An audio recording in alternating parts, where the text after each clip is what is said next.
Alam nyo ba na ang Paskuhan ay ginaganap sa UST tuwing Disyembre? Sa video na ito, ay babahagi ko sa inyo ang mga ilang kaganapan ngayong Paskuhan 2024. Bago yan, ang Paskuhan ay unang ginanap noong December 19, 1991. Sa unang taon ng pagdiriwang, ang Paskuhan ay inalay sa mga biktima ng pagsabog ng bulkang Pinatubo noong 1991. At sa mga sumunod na taon, mas naging makulay pa ang pagdiriwang ng Paskuhan.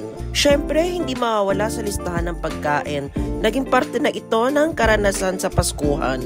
Ang mga ilang pagkain na aking kinain ay ang ube donut ng Shakshaksha, hindi ako sure kung tama yung pronunciation, at birya ng OnlyPants. Oh my gosh, na-miss ko ang OnlyPants kaya hindi ko na rin pinalagpas na makabili ng birya sa kanila. Ang masasabi ko sa mga pagkain na kinain ko, yummy!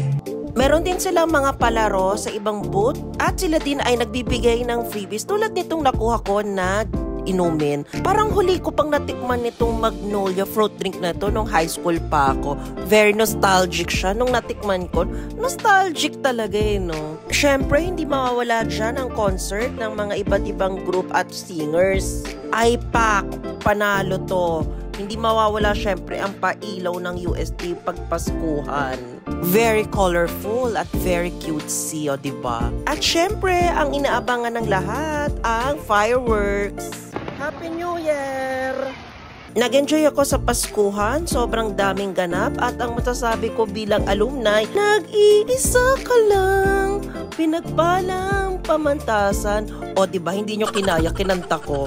Charot lang. So yun lang guys. Bye! Love you all!